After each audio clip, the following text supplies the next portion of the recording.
দিনে এরকম করে ভেজে রেখে দেবেন, চায়ের সঙ্গে খাবেন, বাচ্চাদের দেবেন, দেখবেন খুবই ভালো লাগবে।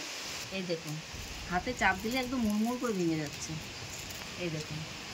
নমস্কার, নবরত্ন কিচেনে আপনাদের সকলকে জানাই স্বাগত। আজকে নতুন একটা রেসিপি নিয়ে চলে এসেছি।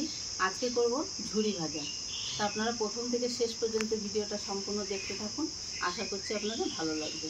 আর যদি ভালো লাগে অবশ্যই চ্যানেলটাকে সাবস্ক্রাইব করবেন, আর লাইক কমেন্ট শেয়ার করবেন। আর ফেসবুক থেকে দেখলে পেজটাকে ফলো করে আমার পাশে থাকবেন।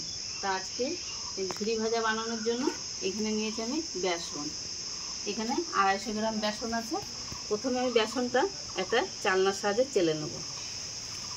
বেসনে একটা গুটি গুটি ভাব থাকে, ওইটা তাহলে থাকবে না। এই ছাঁকনি দিয়ে ভালো করে চেলে নেব বেসনটা।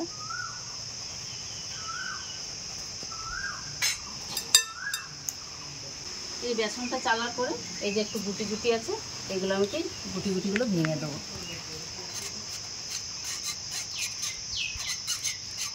এগুলো না ভাঙলে বেসনটা ভালোভাবে গোলানো যাবে না। এবার এর সঙ্গে আমি কিছু উপকরণ মেশাবো। একটু দেবো লবণ, হাফ চামচের মতন, আর দেবো একটু হলুদ গুঁড়ো, আর দেবো একটু লঙ্কার গুঁড়ো।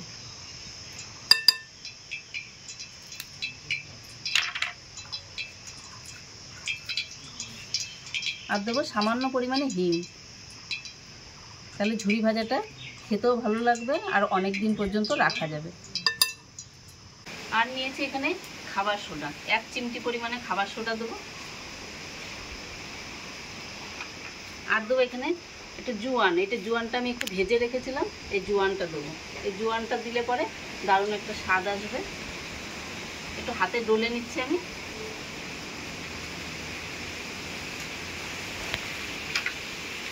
এবারে সবগুলোকে ভালো করে মিশিয়ে নেব।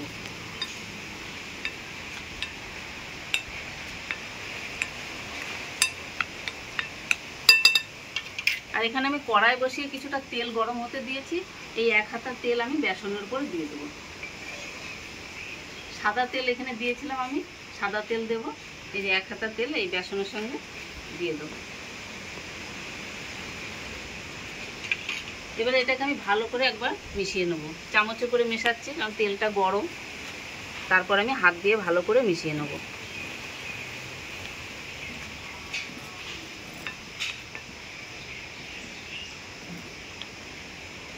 আপনারা প্রথম থেকে শেষ পর্যন্ত ভিডিওটা দেখবেন সম্পূর্ণ, তাহলে আপনাদের ঝুরি ভাজাগুলো একদম ঠিকঠাক হবে।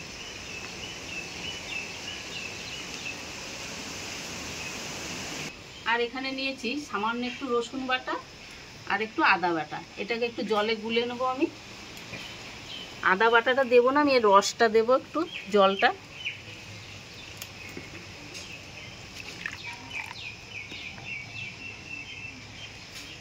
এবারে এই ছাঁকনিতে করে আমি জলটা ছেঁকে দেবো।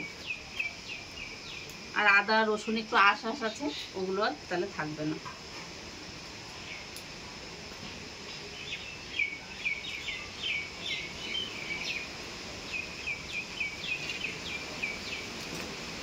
এবার আমি অল্প অল্প জল দিয়ে ব্যাটারটাকে তৈরি করে নেব। অল্প অল্প জল দিতে হবে, প্রথমেই একবারে বেশি জল দেওয়া যাবে না। আর এই ব্যাটারটা একটু শক্ত, খুব শক্ত টাইটও হবে না আর খুব নরম হবে না, এরকমভাবে বানাতে হবে।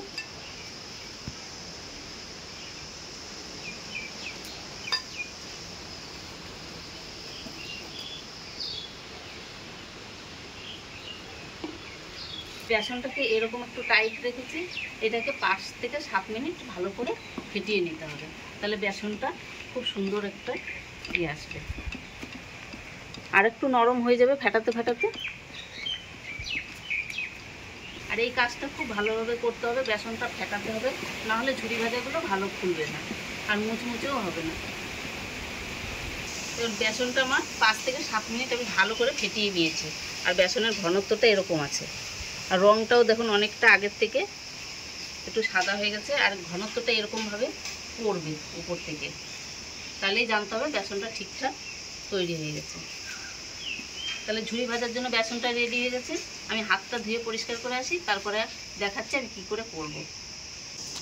তো ঝুরি ভাজার জন্য আমি কোনো মেশিন কিংবা কোনো ছাঁচ নিইনি। আমি এরকম একটা জলের বোতল কেটে নিয়েছি। এই যে জলের বোতল, এই যে এটুকু আমি এই মুখটা 2 আঙুল রেখে কেটেছি। এটাকে আর একটু সমান করে ভালো করে কেটে নেব।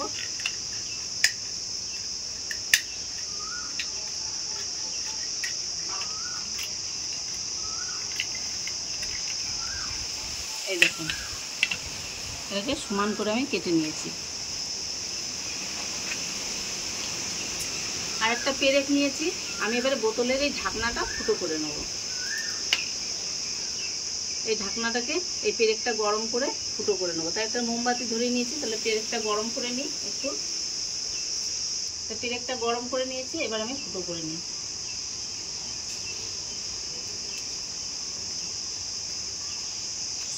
এরকম করে একটু ফুটো করে নেব। ঝুরি ভাজাটা একটু মোটা মোটা হবে। এরকম করে আমি 2-3টে ফুটো করে নেব। আমি পাঁচটা ফুটো করে নিয়েছি একটা ঢাকনাতে। এই যে এরকম করে। এইবারে একটা লবণের প্যাকেট নিয়েছি আমি। এই লবণের প্যাকেটটা তো আপনাদের সকলেরই ঘরে থাকে, খুব সহজে লবণের প্যাকেটেই হয়ে যাবে। তো লবণের প্যাকেটটা এরকম করে ভাঁজ করে এক সাইডের কোণাটা আমি কেটে নেব। প্রথমে একটু ছোট করে কেটে দেখছি বোঝে হয় নাকি।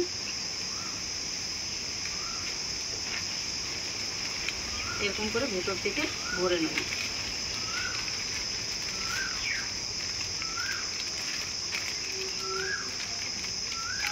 এই যে দেখুন, ঠিক মাপ মতন আমি কেটে নিয়েছি। আমার এই যে বোতলে এই যে মুখটা ঢুকে গেছে।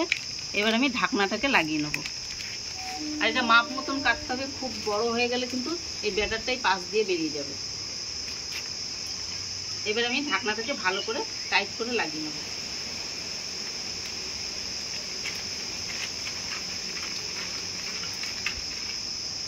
তাহলে আমাদের ঝুরি ভাজার মেশিন রেডি হয়ে গেছে। এর মধ্যে এবার ব্যাটারটাকে আমি ভরবো। আমি এরকম একটা মগের মধ্যে প্যাকেটটা ভরে নিচ্ছি, তাহলে ব্যাটারটা ঢালতে সুবিধা হবে।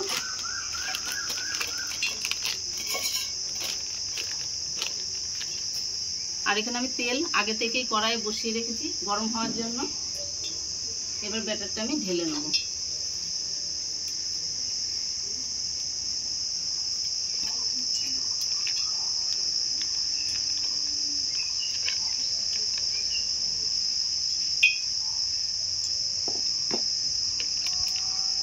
সম্পূর্ণ ব্যাটারটা আমার ভরা হয়ে গেছে।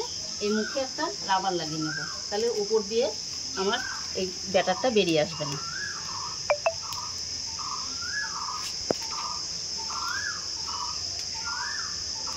তো এবার আমি কড়াইয়ে তেল গরম হয়ে গেছে, একবার দিয়ে দেখি কেমন হয়েছে।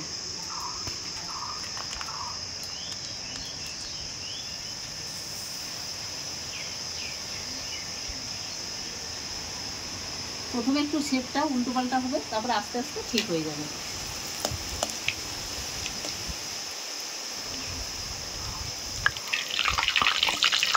এরকম ঝুরি ভাজা আমার একটা প্যাকেটে পাওয়া যেত, এক একটা প্যাকেটে এক একটা ঝুরি ভাজা ভরা থাকতো। তখন আমরা খেয়েছি 1 টাকা করে দাম ছিল। এখন মনে হয় 2-3 টাকা হয়ে গেছে। আর এখন এই ঝুরি ভাজাগুলো দেখাও যায় না।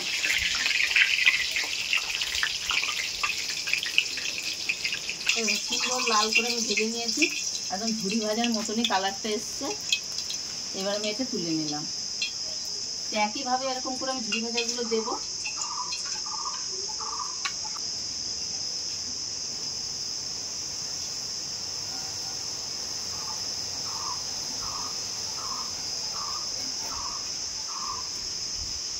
এটা খুব জোরে আঁচ দিলে হবে না, একটু হালকা আঁচে ভাজতে হবে, নাহলে পুড়ে যাবে।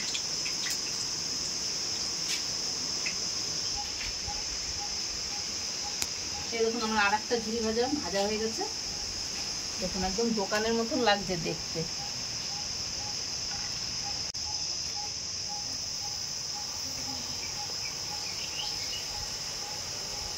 একটু ঘন করে দিতে হবে, তাহলে ঝুরি ভাজাটা দেখতে ভালো লাগবে। আমার এই বোতলের মুখের ছিদ্রগুলো একটু সরু হয়ে গেছে, আপনারা আরেকটু মোটা করে দেবেন, তাহলে ঝুরি ভাজাটা আরেকটু মোটা মোটা হবে।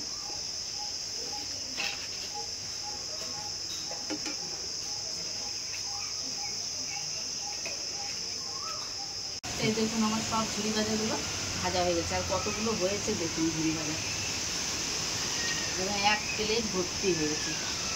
মেঘলা ওয়েদারে বৃষ্টির দিনে এরকম করে ভিজে রেখে দেবেন, চায়ের সঙ্গে খাবেন, বাচ্চাদের দেবেন, দেখবেন খুবই ভালো লাগবে। তা আমার ঝুড়ি ভাজাগুলো কত মুচমুচে হয়েছে একবার আপনাদের দেখাই।